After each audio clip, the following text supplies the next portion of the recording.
இத்தருணத்திலே நன்றி தெரிவித்துக் கொள்கிறேன். ஐயா அவர்களுக்கு நன்றி. இத்திரைப்படத்தினுடைய திரைக்கதை ஆசிரியர் மரியாதைக்குரிய செம்பூர் கே ஜெயராஜன் அவர்களுக்கும், ஒளிப்பதிவாளர் ஏஎம் எட்வின் சகாய் அவர்களுக்கும் அவருடைய குழுவினருக்கும், கலை இயக்கம் சுரேஷ் கிளரி அவர்களுக்கும் அவருடைய குழுவினருக்கும், ஆடை வடிவமைப்பு சுரேஷ் அவர்களுக்கும் அவருடைய குழுவினருக்கும், தயாரிப்பு நிர்வாகம் ஜெய்சங்கரன் அவர்களுக்கும் அவருடைய குழுவினருக்கும், மக்கள் தொடர்பு மனதை யுவன் அவர்களுக்கும் அவருடைய குழுவினருக்கும், சவுண்ட் இன்ஜினியர் சத்யா அவர்களுக்கும் இத்தருணத்தில் நன்றி தெரிவித்துக் கொள்கிறேன். மேலும் இத்திரைப்படத்தில் என்னோடு இணைந்து நடித்த வாசுகி தனலட்சுமி அவர்களுக்கும், திரைப்பட இயக்குனர் மரியாதைக்குரிய அண்ணன் சுப்பிரமணிய சிவா அவர்களுக்கும், ஓஏகே சுந்தர் சார் அவர்களுக்கும், நண்பர் கொட்டாச்சி அவர்களுக்கும், நண்பர் குணாபாபு அவர்களுக்கும், பாடினி அவர்களுக்கும் இத்தருணத்தில் நன்றியை தெரிவித்துக் கொள்கிறேன். இத்திரைப்படத்தில் இணைந்து பணியாற்றிய இணை மற்றும் துணை இயக்குநர்கள் அண்ணன் உதயகுமார் அவர்களுக்கும், சந்திரசேகர் அவர்களுக்கும், பாரதி சார் அவர்களுக்கும், மகேஷ் சார் அவர்களுக்கும், அன்பு சார் அவர்களுக்கும் இத்தருணத்தில் நன்றி சொல்ல விரும்புகிறேன். அவர்களுக்கும் நன்றி. அன்பு தம்பி சகாயம் அவர்களுக்கும், பாஸ்கர் அவர்களுக்கும் நன்றி சொல்ல விரும்புகிறேன். அவர்களுக்கும் நன்றி. மிக மிக முக்கியமாக இத்திரைப்படத்திற்கு பாடல் எழுதி இசையமைத்துக் கொடுத்த இசை அரசர் மரியாதைக்குரிய இளையராஜா ஐயா அவர்களுக்கும் இத்தருணத்தில் என்னுடைய பணிவான நன்றியினை தெரிவித்துக் கொள்கிறேன். எனக்கு மேடை பேச்சு என்பது அவ்வளவாக வராது. நான் பள்ளி பருவத்திலிருந்து மேடை பேச்சில் கலந்துக்கிட்டேனாக்க உடனே அழுகு வந்துடும். தலைமை ஆசிரியர்களே, ஆசிரியர் பெருமக்கள் சொன்னோடனே அழுகு வந்துடும், உட்கார வச்சிருவாங்க. இது வருஷம் பூரா நடக்கும். நான் சென்னை வந்த பிறகு நான் பார்த்து ஆச்சரியப்பட்ட மிகப்பெரிய பேச்சாளர்களை பார்த்துருக்கேன். நான் வியந்து பார்த்துருக்கேன். இப்படிலாம் பேச முடியுமா? என்ன மனுஷன்பா, யாருப்பா அவரு அப்படிலாம் நான் வியந்து பார்க்கும்போது நான் பார்த்த ஆச்சரியப்பட்ட மனிதர்களில் மிக முக்கியமானவர் அண்ணன் தோல் திருமாவளவன் அவர்கள். நான் முதல்ல அண்ணனுடைய 50வது பிறந்தநாள் விழாவில் காசி அண்ணன் ஐயா, யுகபாரதியன், பழனி பாரதி மற்றும் பழனமரன் எல்லாம் வந்திருந்தாங்க. விலங்கை உடைத்து அப்படின்னு நினைக்கிறேன். நான் அண்ணனை பார்க்கறதுக்காக இங்க போனேன். நான் முதல்ல நேரடி அப்பதான் பாக்குறேன். அண்ணன் மிக பயங்கரமான ஒரு பேச்சு, 1.25 மணி நேரம் பேசினாரு. நான் ஏன் வருவதற்கு எனக்கு 11 கிட்ட ஆகிடுச்சு. அதற்கு பிறகு தமிழ்மணி நடத்தி 2014-15 நினைக்கிறேன் வைத்தியநாதையா நடத்தினாங்க தமிழ் இலக்கிய திருவிழா அப்படின்ட்டு. அந்த விழாவிற்கு எண்ணெய் செடிக்க இலக்கியம் என்ற தலைப்புல அண்ணன் திருமாவர்கள் பேச வந்திருந்தாங்க. முதல் முறையில பழகர் பையா பேசிட்டு போயிட்டாங்க. ரெண்டாவது புரட்சி புயல் வைகோ அவர்கள் பேசுறாங்க. அப்போ வைகோ ஐயா பேசும்போது கடைசியில மேடையில அழுதுட்டாங்க. பாண்டிய மன்னனுடைய சபையில கண்ணகி நீதி கேட்டா, இலங்கையில என் சகோதரிகள் யாருக்கு நீதி கேட்பாங்க அப்படின்னு சொல்லிட்டு மேடையில கதறி அழுதுட்டாங்க. அது எனக்கு தெரியுமா எனக்கு தெரியல. அழுத பிறகு எல்லார்ட்டையும் மன்னிப்பு கேட்டாங்க. என்னன்னா மன்னிப்பு கேட்டதுக்கு முக்கியமான காரணம் என்னன்னா, அந்த மேடையில இலக்கியமா பேசணும், அரசியல் பேசக்கூடாது அப்படின்ட்டாங்க. அதுக்கு பிறகு உணவு இடைவேளை. அதுக்கு பிறகு தமிழறிவன் ஐயா பேசினாங்க. தமிழறிவன் ஐயா பேசின பிறகு டக்குன்னு துளசிட்டு வந்துருச்சு. நேரம் கருதி ஏன் கொடுத்தாருங்க, நேரம் கருதி நீங்க சீக்கிரம் முறையா முடிங்க அப்படின்னு. என்ன பண்ணிட்டாங்கன்னா, அவர் கோச்சிக்கிட்டு நன்றி வணக்கம், இதுதான் நான் மேடைக்கு வரதில்லை அப்படின்னு இறங்கிட்டாங்க. அதற்கு பிறகு நான் அவரோடு எதிர்பார்த்த, நான் பெரிதும் மதிக்கிற அண்ணன் திருமாவர்கள் உள்ள வர்றாங்க. அந்த ஆங்கிலன்றது 2000 பேர் உட்காந்துருக்கேன். நான் மேல டாப்ல உட்காந்துருக்கேன். அண்ணா உள்ள இன்றி நம்மளுக்கு தலைவர் வந்துட்டாரு அப்படின்னு நினைச்சுட்டு ஒரே ஜாலியா இருக்கேன். ஆனா ஒரு பெரிய சந்தேகம், அண்ணன் எப்படி இலக்கியம் பேசுவாங்க? ஏன்னா அவர் அரசியல் பயங்கரமா பேசிட்டு இருக்காங்க. ஆனா அண்ணன் மிகப்பெரிய ஒரு புத்தக குழு எனக்கு தெரியும். இருந்தாலும் யோசிச்சுட்டு இருக்கேன். பார்த்தா ஐயா அண்ணன் எண்ணெய் செடிக்க இலக்கியங்கிற தலைப்புல அண்ணன் மேடையில பேச போறாங்க. பேசும்போது வழக்கம் போல அன்பான கட்டளை ஆசிரியர் வைத்தியநாதையா ஆணை பிறப்பிக்கிறாங்க, அரசியல் பேசக்கூடாது அப்படின்னு. நான் வியந்து இன்று வரை ஒரே மேடையில் இவ்வளவு பெரிய ஒரு அறிவாற்றலை வெளிப்படுத்தி ஒரு மாமனிதரை நான் பார்த்து வியக்கிறேன். என்ன சொன்னாங்க? இப்ப வரம்பு மீறுவதுதான் திருமாவளவனுக்கு பிடிக்கும். நீங்க ஆணை பிறப்பிப்பதே அது ஒரு அரசியல் அப்படின்னாங்க. நீங்க ஆணை பிறப்பது ஒரு அரசியல், வரம்பு மீறுவதுதான் திருமாவளவனுக்கு பிடிக்கும் அப்படின்னாங்க. எனக்கும் வரம்பு மீறுவதுதான்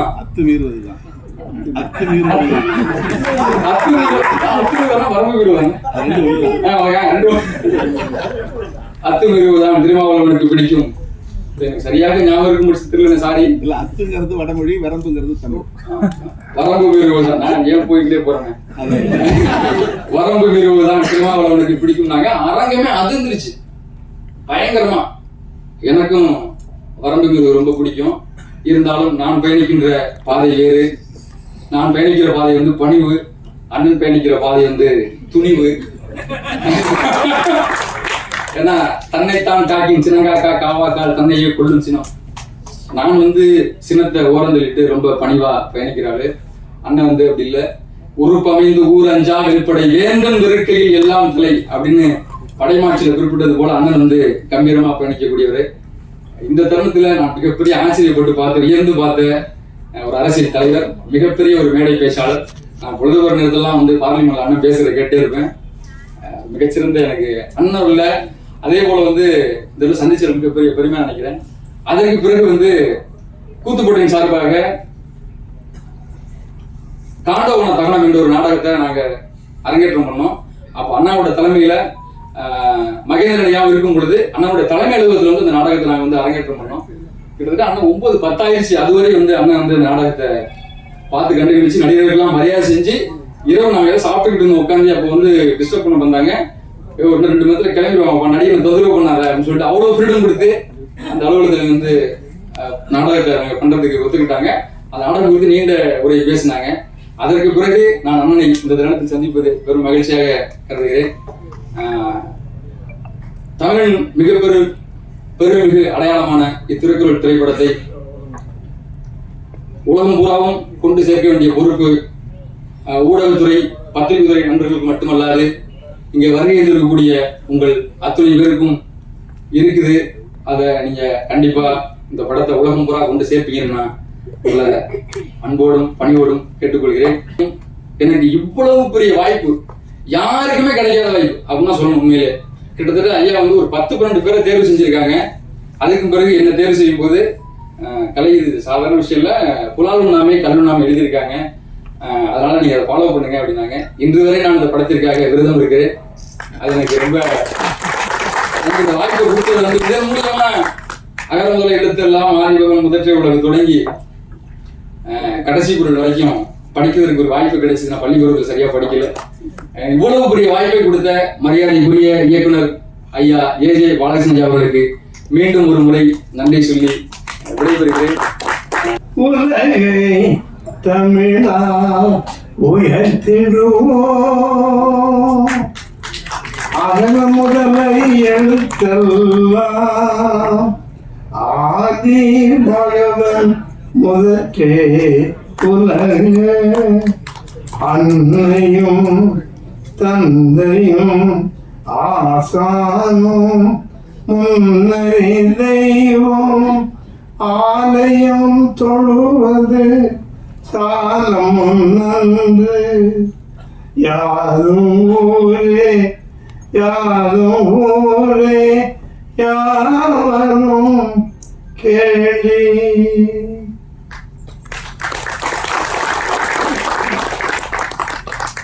திருக்குறள் ஒரு தெய்வீக நூல். திருக்குறள் என்று உலகில் பல்வேறு நாடுகளுக்கு திருக்குறள் சென்று வருகிறது. திருவள்ளுவர் வள்ளுவ பெருமான் அதற்கு துணை நிற்கின்றார். பிஜேபி உலக தமிழ்ச்சங்கம் மூலமாக இன்று உலகம் முழுவதும் 108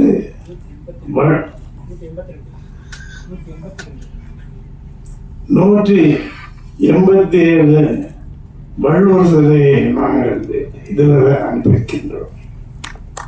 எதற்கும் பணம் வாங்குவதில்லை. இன்று வருகின்ற 15ஆம் தேதி லண்டன் மாநகரிலே அங்கு ஒரு வள்ளுவர் சிலையை வைக்க போகிறோம். அதற்கு பல தமிழறிஞர்கள் வருகிறார். ஆக திருவள்ளுவர், பொதுமதியான திருவள்ளுவர் உலகில் எங்கு சென்றாலும் அவர் புகழ் மனம் வீசிக்கொண்டே இருக்கின்றது. இது ஏன் திருக்குறளை நான் கையில் எடுத்தேன், எதற்காக உலகமெல்லாம் சென்று இலவசமாக இந்த திருக்குறள் கொடுக்கிறேன் என்று ஒரு முறை சிந்தித்து பார்க்கும் பொழுது அதில் 1330 குறளும் 133 அதிகாரத்திலே 2 அடியிலே ஏன் 7 வார்த்தைகளிலே இந்த உலகத்தை அளந்தவர் நமது திருவள்ளுவர். வடவ நாட்டிலே பிறந்தவர், கன்னியாகுமரி மாவட்டத்திலே பிறந்தவர். ஒரு நாள் மாலை நேரத்தில் வாசகம் நேரம் அவரும் அந்த மலையை வனம் சுற்றி வந்தார். பின்பு ஒரு இடத்தில் உட்கார்ந்து எதிரும் முதலமாக வள்ளுவ பெருமானே, நீங்கள் எல்லாருக்கும் அறிவுரை கூறுகின்றீர்கள், எனக்கு ஒரு குழந்தை இல்லையே. அதற்கு அவர் உடனடியாக இந்த உலகத்தில் திருக்குறளை யார் யார் படிக்கின்றார்களோ அவர்களெல்லாம் நமது வாரிசுகள். ஆக இப்பொழுது உலகத்திலே பல்வேறு நாடுகளில் நமது வாரிசுகள் இருக்கின்றார்கள் என்று பள்ளியிலும் கல்லூரியும் கேட்கும்போது அவர் சொல்லியிருந்தார், அவர்தான் ஞான தந்தை கருவூல பெற்றார். 7 வார்த்தைகளிலே இந்த உலகத்தை அளந்து எல்லோரும் ஒருவரும் எல்லோரும் ஒரு என்ற எண்ணத்தை நமக்கு ஊட்டியவர். இன்று அவர்களே நம்ம எல்லோரும் உள்ளத்திலே வாங்குகின்றோம். ஏழை சிறுவன் ஒரு சாதாரண டீ கடை வைத்தவன், பின்பு பேப்பர் போட்டுருவான், வீடு வீடாக பேப்பர் போட்டு அதில் இருந்த வருமானத்தை அருமை அம்மா சந்தனத்தாய் அவர்கள் எங்களை வளர்த்தார்கள். இந்த பொழுதில் பெரிதவர்க்கும் தன்மகனே சான்றோடு என கேட்டிருந்தார். தாயை மறக்காது, தந்தையை மறக்காது, ஆசிரியர் மறக்காது. இதை நம்ம உள்ளத்தில் வைத்தால் நமது வள்ளுவ பெருமான் நமக்கு வழிகாட்டுவார். அந்த வழியிலே நாம் எல்லோரும் செல்ல வேண்டும். அதற்காக அருமையான மேடையில் பேசுகிற வாய்ப்பும் அமர்ந்திருக்கின்ற எல்லா கலைஞர்களுக்கும் நம்மான நல்வாழ்த்தை சொல்லி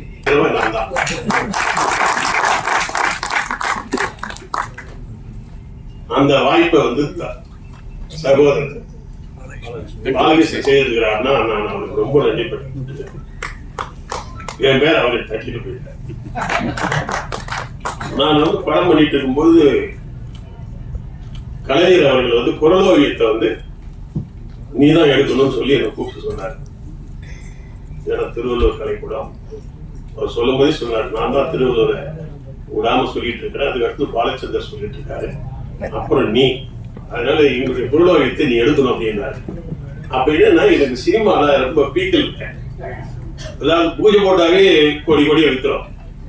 அப்ப என்னன்னா அடுத்து படங்கள் கம்மிட் ஆகிருக்கிறதுனால இதை விட்டுட்டு நான் அங்க போனா திருப்பி கேப் வந்துடும். அந்த இடத்துல வேற ஒருத்தர் ட்ரெயின்ல எடுத்து கூட வந்து துட்டு கொண்டு போய் சீட்டுக்கு அந்த மாதிரி போய் வேற ஒருத்தர் வந்துருவாங்க, அந்த சினிமால இடம் போயிடும். அதுக்காக கலைஞர் அவர்கிட்ட சொன்ன கொஞ்சம் ஆகட்டமே இந்த படங்கள்லாம் முடிச்சோடனே பண்றது அப்படின்னா அப்புறம் தான் வேற சில கருத்து கொடுத்து அவர் கலைஞர் பண்ண அந்த வாய்ப்பு எனக்கு போயிடுச்சு. நீங்க திருவள்ளுவர்னும் போது இன்னொன்னே நான் குறிப்பிட்டிருக்கேன். நான் 19 வயசுல திருவள்ளுவர் தான் வந்து என் வீட்டுல வச்சிருப்பேன். எங்க வீட்டுல எல்லா சாமியும் கும்பிடுவாங்க, நான் அதுல வந்து சொல்ல கொடுக்க மாட்டேன். ஆனா திருவள்ளுவர் மட்டும் நான் இதுவா பண்ணுவேன். ஏன்னா நான் பொது உடைமை இயக்கத்துல இருந்து வந்தவன் இல்லையா, அதனால பொது உடைமை இயக்கத்துல இருந்து வந்தவன் நான். அதாவது ஒன்று வணங்கணும், சும்மா நாத்திகனா இருக்கக்கூடாது, ஆனா வணங்குறது உருப்படியா இருக்கணுன்றதுக்காக திருவள்ளுவர் வச்சுக்குவேன். எங்க வீட்டுல கும்பிடுறது நான் வேணாம்னு சொல்ல மாட்டேன், அது ஓ விருப்பம், நல்லது அப்படி. அவங்க சொல்லுவாங்க இந்த சாமியெல்லாம் நம்மளை வாழ வைக்கிறாரு, திருவள்ளுவர் என்ன பண்றாருன்னாரு, உனக்கு வீட்டுக்கார அவ்வளவா கொடுத்துருக்காரு, அதான் திருவள்ளுவர் சொல்லிதான் அப்படி ஓடிட்டு இருந்தது. இது நான் வந்து 35 வயசு தான் சினிமா பண்ணேன். அது வரைக்கும் நான் சினிமா ஹெல்த் இன்ஸ்பெக்டர் கவர்மெண்ட்ல ஹெல்த் இன்ஸ்பெக்டர் வேலை செய்யறது எதிர்பாராம பாக்கியராஜ் சார் எனக்கு ஒரு வாய்ப்பு கொடுத்து நீ சினிமாவுக்கு வரணும்னு கூப்பிட்டு விட்டார். லேட்டா தான் வந்தேன், ஆனா வந்து சினிமாக்குள்ள வந்துட்டு பிறகு அப்புறம் பாக்கியராஜ் அசிஸ்டண்டா இருக்க பெரும்பாலும் பெருசா ஆயிடுவாங்க, பார்த்திபன் பாண்டியராஜ் எல்லாம் வர மாதிரி. எனக்கு ஒரு பெரிய வாய்ப்பு வந்தது. நான் அவர் படம் தயாரிப்பு ஆயிட்டு நானே தயாரிப்பாளராக மாறிட்டேன். அப்போ என்ன தயாரிப்பு நிறுவனத்துக்கு என்ன பேர் வைக்கலாம் அப்படின்னு வரும்பொழுது நான் திருவள்ளுவர் கலைக்கூடம் பேர் வச்சேன். அப்போ உடனே டிஸ்ட்ரிபியூட் சொன்னாரு, எனக்கு படம் வேணான்னாரு. ஏன் நீ திருவள்ளுவர் பேர் வச்சு அவார்டு படம் மாதிரி ஏதாவது எடுத்து நீ அதை வாங்கி போய் தேட்டர்ல போட்டு எவனும் பார்க்கலாம் என்ன ஆகும், நம்பி நான் லட்சங்களை கொடுக்குறேன் அப்படின்னு போயிட்டாரு. ஏன்னா திருவள்ளுவர் நான் திருவள்ளுவருக்கு எனக்கு சிறு வயசுல இருந்தே பிடிக்கும்ன்றதுனால நான் வச்சு விட்டேன். ஆனா அவன் என்ன நினைக்கிறான்னா திருவள்ளுவர் கலைக்கூடம்ன்றது திருவள்ளுவர் மாதிரி திருக்குறள் மாதிரி எடுத்துலாம் போட்டிருக்கு அப்படின்னு பயம் வந்துச்சு. நான் ஒரு சமாதான நம்ம புதிய பேர் மாற்றிடுறேன், தயாரிப்பு நிறுவனத்துடைய பேரை மாற்றிடலாம். ஒண்ணு இல்லைங்க, பார்க்கலாம்னா நம்ம படம் முடிவு வரைக்கும் நம்ம ப்ரொடியூசர்களை கூப்பிட்டு பார்ட்னர்லயே எனக்கு சொல்லப்பட்டான். என்னப்பா திருவள்ளுவர் தேவையில்லாம வச்சு தொலைச்சு டிஸ்ட்ரிபியூட்டர் பயப்படா, இந்த மாதிரி வந்து ஒரு திருக்குறளை போய் நினைச்சிட்டாங்கன்னா திருக்குறளை சொல்லி பொழிப்பொழி சொல்லிக்கிட்டே படம் முழுக்கும் அப்படின்னு ஏதோ நினைச்சிட்டா போட்டு என்னடா ரொம்ப இருக்கு அப்படின்ட்டு படம் பிடிச்சது போட்டு காமிச்சேன். படம் நல்லா இருந்தது, அவங்களுக்கு பல கோடி பல லட்சங்கள் சம்பாதிச்சிட்டாங்க எல்லாம். அதுக்கப்புறம் அதே டிஸ்ட்ரிபியூட்டருடைய என்ன சொல்றாரு, சார் அந்த சென்டிமெண்ட் அந்த திருவள்ளுவர் கலைக்கூடமே வைங்க சார். எனக்கு என்ன பயம் வந்து தெரியுமா, அந்த படத்துல இந்த படம் ஓடுதோ ஓடலையோ கவலை இல்லாம படம் எடுக்கணும். ஆனா ஓடலாம் என்ன நினைச்சுவான், திருவள்ளுவர் பேர் வச்சு திருவள்ளுவர் பேர் கெட்டு போயிடும். சென்டிமெண்டா திருவள்ளுவர் பேர் வச்சு அந்த படம் ஓடலையே ஆட்டாலும் என்ன ஆகுது, நம்மளால திருவள்ளுவர் கேட்ட பேர் வரக்கூடாது. அதுக்காகவே விழுந்து அடிச்சு அந்த படம் நல்லா வரணும்னு பண்ணேன். நான் படம் எல்லாம் திருவள்ளுவர் கலைக்கூடத்துல தான் வந்தது. வந்த பிறகு அவன் என்ன சொல்றான், திருவள்ளுவர் வைங்க அப்படின்னு. இப்ப பெருமையா பேச திருவள்ளுவர் கலைக்கூடத்துல தான் நான் படம் வாங்கியிருக்கேன் அப்படின்னு மக்கள் தொண்டுக்கு போக சும்மா ஒரு சினிமா நினைச்சிட்டு கிடப்படாதுன்னு கொஞ்சம் புரட்சிகரமான எண்ணம் உள்ளவர். அதே நேரத்துல எனக்கு திருவள்ளுவர் எனக்கு படம் 5 நாள் 100 நாள் 5 படம் 6 படம் 100 நாள் ஒன்றும் சும்மா இருப்பாங்களா. அதுவும் என் கதை வந்து இந்திய முழுக்க போடுச்சு, இந்தி தெலுங்கு வங்காள் எல்லாத்தையும் போட்டுருக்காங்க. அதுல என்ன பண்ணிட்டாங்க, நான் வர போறேன் நிறைய ரசிகர்கள் வந்து விசேகர் ரசிகர் மன்றம் வந்து உட்காந்தாங்க. யோ என் முத படம் தான் எடுத்தேன், ரசிகர் மன்றம் வச்சு கெட்டு தொலையாதுன்னா முத படமே எடுத்தேன், நீங்கள் 20 படம் ரசிகர் மன்றம் வச்சு கெட்டாரு. சினிமா நடிகனா பாரு, அவனை கொடுத்து தனிகள் ஆகிறாரு, காமராஜராவோ அண்ணாவோ பெரியாரெல்லாம் ஆகிறாரு அப்படின்னு நான் முத படம் எடுத்தேன். அவன் என்னையே வந்து ரசிகர் பண்ணி வச்சு ஒரே மாலை எங்கேயுமா கொண்டு வந்து, சார் எனக்கு இந்த ஊர் நிறைய பேர் ரசிகர் மன்றம் வச்சுட்டான். ஒரு 120 பேர் வந்துட்டான். எல்லாரையும் உட்கார வச்சு நான் சொன்னேன், நான் இன்னைக்கு இருப்பேன், நல்ல படம் எடுப்பேன், நாளைக்கு செக்ஸ் படம் கூட எடுத்துருவேன். நான் என்ன பண்ணுவேன், எனக்கு ரசிகர் மன்றம் வச்சு கெட்டு போயிடுவேன் நீ. அதனால திருவள்ளுவர் பேர்ல திருவள்ளுவர் மக்கள் நெருப்படி மன்றன் பேர் வைக்கின்னு அத்தனை பேர் சொன்னோம்னா அவன் மூடி சொல்லிக்கிறான், திருவள்ளுவரை பார்க்கவே இல்லை, நாங்க திருக்குறள் ஒழுங்கா படிக்கவும் இல்லை, நீங்க அந்த பேர் சொல்றீங்க அப்படின்னா இனிமேலாவது தெரிஞ்சுக்க அப்படின்ட்டு என்னுடைய மண்டல திருவள்ளுவர் நெற்பணி மன்றமா மாற்றேன். மக்கள் நெற்பணி மன்றம். இந்த மக்கள் என்ற வார்த்தை இவர் மையம் அப்படின்னு வச்சு நம்ம கமலஹாசன் சார் அவர் ஒரு ஆள் பட்சி ரொம்ப நாள் அது பண்ணார். அப்ப வந்து மக்கள் வச்சாரு. ஏன்னா படம் ஓடுது, சரி சொல்லிட்டாரு நல்லா திருவள்ளுவர் வச்சார். அது வச்சுட்டு உடனே என்ன ஆயிடுச்சு, படம் நல்லா ஓடனோடனே அது எடுத்தது பூரா குடும்ப படம். குடும்ப படம் நல்லா ஓடணும் என்ன பண்ணுவான், கல்யாணம் பண்ணி வைக்க சொல்லி கூடுவான். ஏகப்பட்ட இடத்துல எனக்கு கல்யாணம் பண்ணி வைக்க போவேன். வயசு சின்ன வயசு எனக்கு, நான் தான் தாலி எடுத்து கொடுக்கணும்ன்றான். ரசிகன் அது இதுல வந்தான். போய் ஒரு இடத்துல ரசிகன் தாலி எடுத்து கொடுக்குற கல்யாணம் பண்றாங்க. ஒரு ஆள் பெரியவர் சொல்றாரு, நாட்டுல எவ்வளவு பெரியவங்களா இருக்கிறாங்க, சின்ன பையன் அப்படி திட்டுறாரு. காதலே விழுது. ஏன்னா நான் பேண்ட் ஷர்ட் போடுறது இது போட்டுருவேன், பேண்ட் அந்த அந்த இது பனியன் போட்டுருப்பேன். ஏன்னா ரொம்ப போச்சு அப்படின்னு. ஒண்ணு கல்யாணத்துக்கு நான் தள்ளி எடுத்து கொடுக்க வரமாட்டேன்னு சொல்லணும், இல்ல ஒழுங்கா ட்ரெஸ் ஆயா மாத்தணும். அன்னைக்கு நான் வந்து வேட்டி சட்டையா மாட்டணும்னா படுக்கும் போதும் தூங்கும் போதும் வெளியில போனாலும் எங்க போனாலும் வேட்டி சட்டை. ஏன்னா அந்த மனைவி அடுத்த போடும்ல, பெரிய மனுஷன் சொல்லணும்ல, இல்லைன்னா அவரை கல்யாணம் பண்ணி வைக்கிறதுல பேச அவன் கேட்கறது நான் தான் சும்மா எவ்வளவு ஜீன்ஸ் எடுக்க மாதிரி இருந்தா அவன் போய் தாலி எடுத்து கொடுக்குறாங்க, கஷ்டமா இருக்கும்ல. அதுல இருந்து சினிமால நான் வேட்டி சட்டைனா நான் தான், வேற யாரும் இல்லை வேட்டி சட்டை போட்டவங்க ஒருத்தர். நானும் விஜயகாந்த் அது கூட ஷூட்டிங் நேரத்துல இருக்க மாட்டேன், மற்ற நேரங்கள ரெண்டு மாட்டேன் வேட்டி சட்டைக்காரனே பேர். ஏன்னா அந்த திருவள்ளுவர் நம்மள துண்டு மாத்திக்கிட்டே வராது. திருவள்ளுவர்ல வந்துட்டு பிறகு என்ன ஆயிடுச்சுன்னா படங்கள்லாம் நல்லா இந்த விஷயத்துக்கு வந்திருந்தேன். இப்போ திருவள்ளுவர் வந்து நான் ஏன் நேசிச்சு அந்த பேரை வச்சேன், எவ்வளவு பேர் எங்க அம்மா பேர்ல வைக்கலாம், எங்க அப்பா பேர்ல வைக்கலாம், யார் பேர்லாம் வைக்கலாம், என்ன வளர்த்தவங்க திருவள்ளுவர் பேர்ல வச்சுன்னா இல்லறத்தை பத்தி மிக சேர்ந்த உலகத்துல எதையே நீ எவ்வளவு பெரிய ஆளா இருந்தாலும் பரவாயில்ல, நீ இன்ஜினியரோ டாக்டர் அதெல்லாம் பத்தி நீ ஃபேமிலி மேல நீ பெரிய ஆளுன்றாரு. இல்லற வச்சுதான் உலகத்துல பெரிய ஆளுன்றாரு. இப்ப திருமணம் நடந்தது, திருமணத்தை பாத்தீங்கன்னா இவதான் டாக்டர் கால விழ மாட்டாங்க, இவதான் இன்ஜினியர் கால விழ மாட்டாங்க. மேரேஜ் ஆனவன் எவனும் அவங்க தான் பண்ணுவான். மேரேஜ் ஆனவனுக்கு தான் என்ன அந்தஸ்து இருக்குன்னா வாழ்த்துக்கிற தகுதி இருக்கு, நல்லது கட்டுது வாழ்க்கையில். இல்ல நல்லதும் அல்ல. உலகத்தில் இருக்கக்கூடிய எந்த குவாலிபிகேஷன்லயே ஃபேமிலி மேன் என்ற ஒரு குவாலிபிகேஷன் தான் உலகத்திலேயே உயர்ந்தது. அப்ப அந்த ஃபேமிலி அப்படி சொன்ன திருவள்ளுவர் எனக்கு முடிச்சு போச்சு. அது நான் ஃபேமிலி படம் எடுக்கிறதுல எல்லாரும் இல்லைன்னா வேற ஒண்ணுமே உலகத்தை சேர்ந்தது இல்லைங்க. ரெண்டாவது நானும் பார்ப்பேன், எத்தனையோ கடவுள் உலகம் கூட இருக்கிறாங்க. சிவபெருமான் மட்டும் அவரு பார்வதி பக்கத்துல ஒரு விநாயகர் இருந்தா இருப்பாங்க, ஒரு பொண்ணு ஃபேமிலியா வளர்ந்துருக்காங்க. நம்ம ஊர்ல தான் ஃபேமிலிக்கு முக்கியத்துவம். மொத்த ஊர் கடவுள்லாம் உண்டியா இருப்பாங்க, நெசுநாதா இருக்கும் தனி இருப்பாங்க, நபிகளா இருக்கும் தனி இருப்பாங்க, சில டைம்ல ராமர் எக்காவது ஒரு வாரம் தனிதான் இருப்பாங்க, எல்லாம் காணிப்பாங்க. ஆனா ஃபேமிலியோட இருந்தாதான் நம்ம ஊர் கடவுளையே மதிப்பா கொள்வது. சிவனுக்கு அந்த நிலைமை ஃபேமிலி தான் நீ சிவனை நீ பார்க்க முடியும். அப்போ நம்ம ஊர்ல வந்து ஃபேமிலிக்கு கடவுளே மரியாதை கொடுக்குறாங்கன்னா அப்ப நாம கொடுத்தாரும்ல. அப்படித்தான் அந்த ஃபேமிலி நான் வந்து உள்ள கொண்டு வந்தேன். இப்ப திருவள்ளுவருக்கு இதனாலதான் நான் திருவள்ளுவரை பின்பற்ற ஆரம்பிச்சேன். நான் ஒரு வார்த்தையை நான் சொல்லி முடிக்கிறேன். அண்ணா அவர்கள் திருவள்ளுவரை படம் எடுக்கிறாரு. ஆக்சுவலா போய் யார் நல்லாவது ஒரு ஹீரோவா பாலகிருஷ்ணன் டைரக்டர் சொல்றேன் நான், அவர் போய் ஏதோ ஒரு காலப்போட்டி படம் பண்ணா நான் காசு கிடைக்கும், ஒரு பேர் கிடைக்கும். அதை விட்டு காமராஜர் ஐயா பற்றி படம் எடுக்கிறார், அடுத்தது இது எடுக்கிறார். இதெல்லாம் என்ன தெரியுங்களா, காசு சூனி வச்சுக்கிற மாதிரி. அதாவது இது மாதிரி கஷ்டம் வெளியில இங்கே இருக்காரு. எல்லாம் வாழ்த்துவான், வெளியில போய் என்ன பேசுவாங்க ஏதாவது ஈர வச்சு படம் பண்ற மாதிரி நேரில் காசு சம்பாதிச்சு இங்க வந்து சொல்லுவான் பிரமாதமா பண்ணீங்கன்னு. இது தேடாத சொல்லிதான் வெளியில பேசி போவான். எது நிச்சயதான் போடுறது. ஏன்னா திருவள்ளுவரே வந்து திருக்குறள் எழுதுறதுக்காக மாலெல்லாம் போட்டு வரவேற்று யாரும் ஒன்றும் பண்ண. திருக்குறள் எழுதுறதுக்காக நாடு நடத்தப்பட்டார் திருவள்ளுவர்.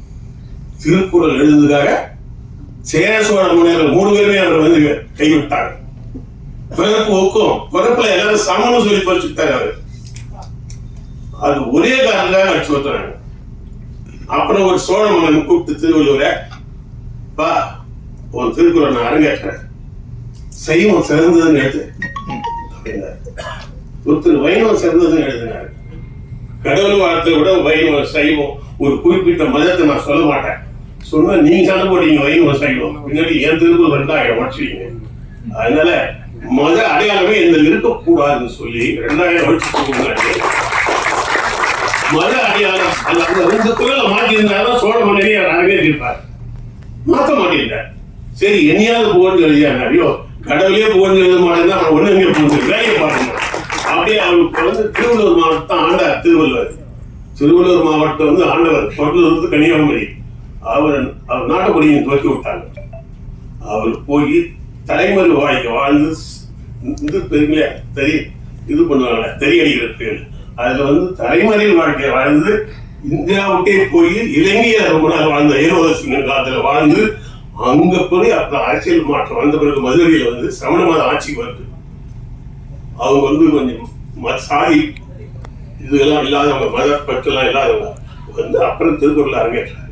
அப்ப அவர் நாடு கடத்தப்பட்டவர், வஞ்சிக்கப்பட்டவர், நாட்டை எழுந்தவர், மனைவிலாம் நீங்க இங்கே கேட்டு பாருங்க. நான் வீட்டுல 2 நாள் பிரியாணி வாங்கி கொடுக்கலாம், கொண்டாடி பேச மாட்டேது. ஆனா கீழே நடக்கிற ஒவ்வொரு சோறையும் அலசி அந்த ஊசியால குத்தி சாப்பிட்றாங்கன்னா எவ்வளவு வறுமையை, அதாவது பிச்சைக்காரனோட கொடுமையான வறுமையை சந்திச்சிருக்காரு திருவள்ளுவர். நாம என்ன அந்த திருக்குறளை பாராட்டுறது முக்கியம் இல்லை, திருவள்ளுவரா வாழறது ரொம்ப முக்கியம். தயவு செய்து சொல்கிறேன், திருமாவளவர்களுக்கு இருக்காரு மற்றவர்களுக்கு சாராயக்கடை இல்லாத ஒரு தமிழ்நாடு. உங்க கட்சியில கூட திரும்பி அதே டைரக்டர் வந்து நல்ல படங்கள் நிறைய எடுப்பாரு. 2வது சொல்றேன், ஒரு தோட்ட காசை எடுத்தாதான் திருப்பி நம்ம இன்னொரு படம் அவருக்கு மனசுல எச்சரிக்கையா இருக்கலாம். காமராஜர் எடுத்து திருவள்ளுவர் எடுத்து ஏகப்பட்ட வச்சிருப்பா இல்லையா, அவையா அது இது ஏகப்பட்டது எடுப்பாரு அவரு. அதுக்குதான் வாய்ப்பு. பணம் திரும்பி கைக்கு வரணும். முதல் தான் வந்து மூலதனம். முதல் இல்லைன்னா ஒண்ணுமே பண்ண முடியாது. பொருள் இல்லாத இல்லை. அதனால அந்த டைரக்டர் அந்த குடிசா இருக்கிற அவருக்கு இந்த பொருள் வரணும்னா நீங்க எல்லாம் போய் உழைச்சு, சார் நான் ஊரா ஓட வச்சுட்டோம், நீ எல்லாம் சொந்தக்காரத்தை திட்டியே நான் நடிச்ச படத்தை பாருங்க, சொந்த பந்தம்லாம் வாங்க, இல்லைன்னா சாதி விட்டு ஒண்ணு விளைக்கிறேன்னு சொல்லுங்க, இது இருந்து சொல்றீங்க சாதி விட்டு வேலை சொன்னேன் அப்படிதான் சொல்லி இந்த படத்தை ஓட வச்சீங்கன்னா ட்ரெண்ட் மாறும். ஓ நல்ல விஷயங்களுக்கு இப்ப ஆதரவு இருக்குன்னு மாறும். அதனால திருமாவளவன் வந்து பேசும்பொழுது இந்த படத்தை நான் இயக்கத்தில் ஒரு பெரிய செல்வாக்கு செய்யணும், இந்த படம் வெற்றி படமாக அமையணும். அந்த காலத்துக்கு திரைக்கதை தான் வந்து இதோட சவாலான விஷயமா இருந்தது. அந்த செம்பூர் ஜெயராஜ் காமராஜ் அவர் தான் பண்ணார். அவர் ஒரு திராவிட இயக்க போராளி. இந்த படம் உருவான கதை ரொம்ப சுருக்கமாக சொல்லியிருக்கேன், ஏன்னா வந்து நேரம் ஆயிடுச்சு எல்லாம். ஆமா, ஸோ அவர் முதல்ல கதையை எழுதினாரு. அதுக்கு முன்னாடி திருக்குறளை படமா பண்ணுங்கன்னு ஒரு ஆள் வேண்டுகோள் வச்சார், ஒரு பெரிய பொறுப்பா வச்சார். இது எப்படி 1330 வந்து எப்படி படமாக்க முடியும் அப்படின்ட்டு. அப்ப எங்களுக்கு வந்து முன்னுதாரணமா இருந்து கலைஞருடைய குரல் ஓவியம், எதை ஓவியமா பட முடியுமோ அவர் வந்து அதை புத்தகமா போட்டாங்க. அப்ப அதுல இருந்து நாங்க வந்து எது காட்சிப்படுத்த முடியுமோ அந்த குரல்கள் எல்லாம் எடுத்துக்கிட்டு வந்து திரைக்கதை உருவாச்சு. அதுக்கப்புறம் இந்த படத்துக்கான பணம் பாத்தீங்கன்னா அது அதன் போக்கில் வந்தது. இது என்ன, அதாவது இதுல எந்த சிரமமும் எனக்கு இல்லை. வாழ்க்கையில பல விஷயங்கள் அதன் போக்கில் தான் வந்து அது நிகழும். நான் வந்து ஒரு இறை நம்பிக்கை உள்ளவங்க அந்த மாதிரி கூட கிடையாது. எல்லாமே சரியாவே அமைஞ்சது. வள்ளுவர் பாத்திரம் ஏற்ற பையனா இருக்கட்டும், வாசுகி அவங்க ரொம்ப எளிமையா சிம்பிளா வந்திருந்தாங்க, இவங்க தான் நடிக்கணும் அப்படின்னு நினைச்சோம். அப்புறம் வந்து படம் செட்டு போட்டோம், ராத்திரி ஃபுல்லா மழை, செட்டுக்குள்ள வந்து 2 தண்ணி நிக்குது முதல் நாள் ஷூட்டிங்ல. எல்லாரும் கலங்கிட்டாங்க. ஆர்ட் டைரக்டர் வந்து என்ன சார் என்ன பண்றது அப்படின்னாரு. நான் சொன்னேன், விவசாயி நட்டுட்டு வருவான், மழை பெஞ்சு எல்லாம் மூழ்கி போயிடும், நம்ம சினிமா எடுக்கிறோம், தண்ணியை வெளியே தள்ளிட்டு படம் ஷூட் பண்ணணும்னு சொல்லிட்டு ஷூட் பண்ணோம். அதெல்லாம் எங்களுக்கு இந்த அம்மா சொல்லுவாங்களே இடும்பைக்கு இடும்பை, அந்த குரல் தான் ஞாபகத்துக்கு வந்தது. ஸோ அந்த மாதிரி படம் முடிஞ்சது. அப்புறம் இளையராஜா கிட்ட போனோம். அவரு படத்தை பார்த்துட்டு வந்து அவருக்கு ரொம்ப பிடிச்சிருந்தது. பிடிச்சிட்டு அதை முடிச்சு கொடுத்தாங்க அந்த படத்தை. இப்போ இந்த படத்துக்கு ரொம்ப முக்கியமான ஃபண்டர்ஸ் 2 பேர். விஐடி விஸ்வநாதன் ஐயா வந்து ரொம்ப சிக்கனமான மனிதர். அவர் இதுக்கு உதவி பண்ணாரு. மதுரை டிபி ராஜேந்திரன் உதவி பண்ணாங்க. இதோட முதல் இந்த நிகழ்ச்சிக்கு வந்து யாரை கூப்பிடலாம் அப்படின்னு பார்க்கும்போது, நீங்க சமூக போராளிகள் அப்படின்னா 10-11 அவர் இருந்தாரு, 18 அவர் இருந்தாரு, 15 இவர் இருந்தாருன்னு சொல்லுவீங்க. நிகழ்காலத்தில் போராடக்கூடிய ஒரு போராளி,